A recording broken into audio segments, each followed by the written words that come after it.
This is part 2 of the series Rejection, the wood that named you wrong. And now we are looking at us as adults. So we already talked about how rejection is layered, that even though it happens in childhood, it doesn't say in childhood, it follows you into adulthood.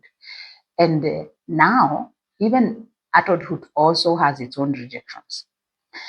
There is adulthood rejections, like the relationship that ended without an explanation. There is a job you applied for, hope to get, and you didn't get. There is the friend group, those ones that closed quietly on you, never said anything, they just left. There's something just strange that happens to you, and you have no way of explaining it. The adulthood phase also brings its own hurt, its own pain. Now, when it reaches back and wakes up the child pain, then that becomes a very big wounding to our soul.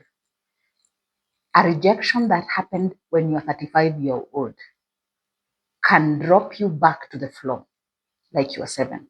For example, you felt at 7 years old that your parents did not love you.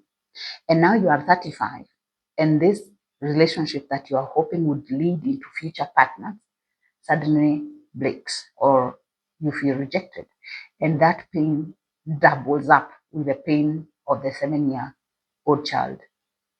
You see, you will look like you're overreacting, but you're generally not overreacting. It is the present pain and the past pain that you are feeling them at the same time, because you never processed past pain.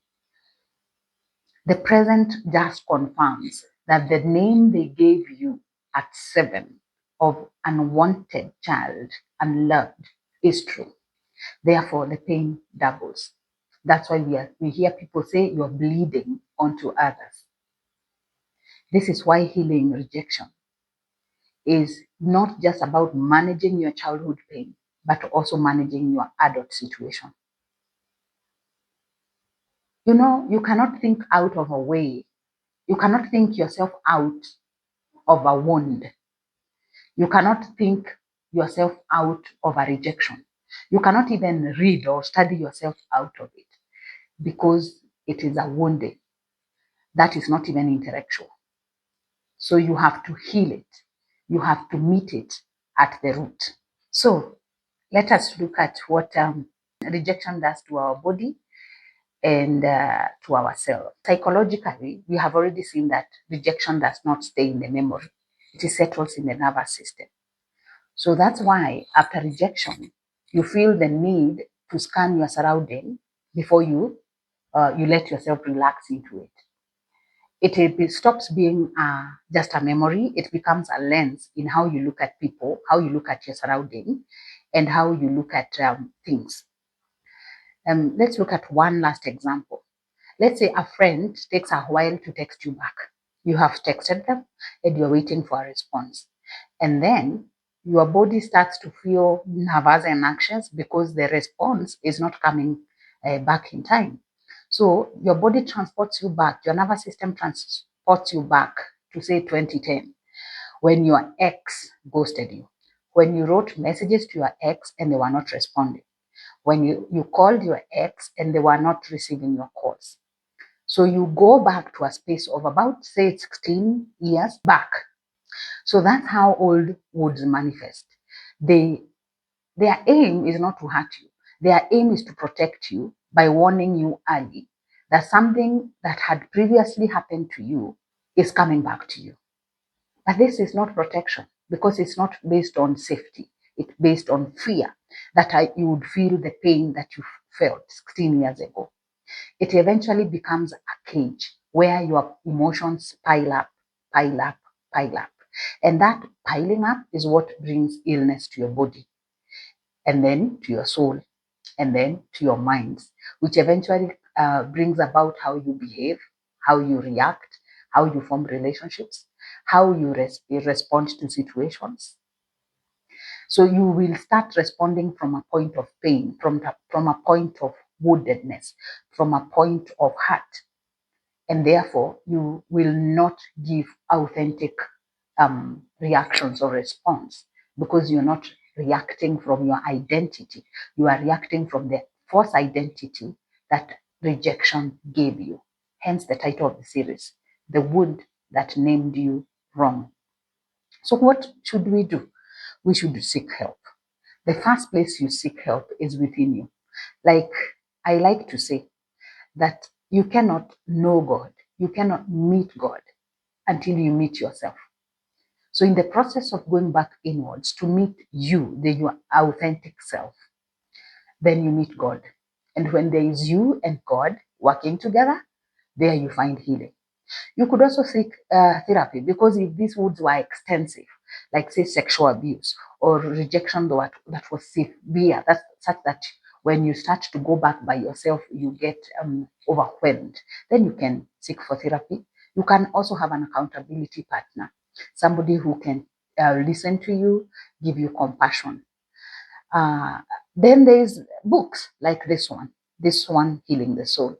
It's a very good guide of your journey back to yourself.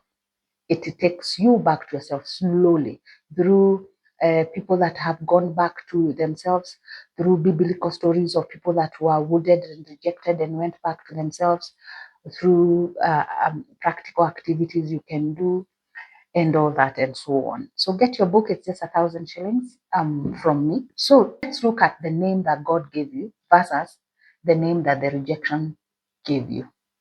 You know, healing can never be complete without God. I'm sure you've heard me say that. It cannot be complete without faith. Because rejection speaks a name over you. We say it's a name that was wrong, but God gives you the real name. So rejection calls you not wanted. It says you're not enough. It says you're forgettable. You're too much. You're not to be loved. But God says you are loved. You're wanted. You are remembered. You see, God gave you that name with authority. But rejection gave you that name, and your voice, you gave authority over that name. So you're the only one who have the mandate to remove that seat of that name from you by going back towards you, by forgiving the people that wounded you. So it lies with you. It lies within you. You are now an adult. You have the potential and the capability to do that. You need to understand that when you are a child, you wouldn't do much. But now that you are an adult, you have the capacity to rename. You have the capacity to redefine. You have the capacity to remember. You have the capacity to go back inwards and find the you that God named you. The Bible says you are named before you are conceived in your mother's womb. At Warrior Wellness, we say that you are named before that room ever rejected you. Before that parent went quiet on you, you had already been named. Before that door closed on you, you already had a name. Before that person chose someone else over you, you had already been chosen. You already had a name. You only need to remember that name. It is the true name that was spoken over you before you were conceived in your mother's womb. You need to earn that. You need to learn that. And you need never to lose that. Rejection is not a prophet over your life. It only got one small moment and it named you wrong. But now, you have the capacity, you have the faith, you have the willpower to find who you are. Thank you so much for listening. Before you go, please subscribe, like this video, and leave a comment. Thank you so much.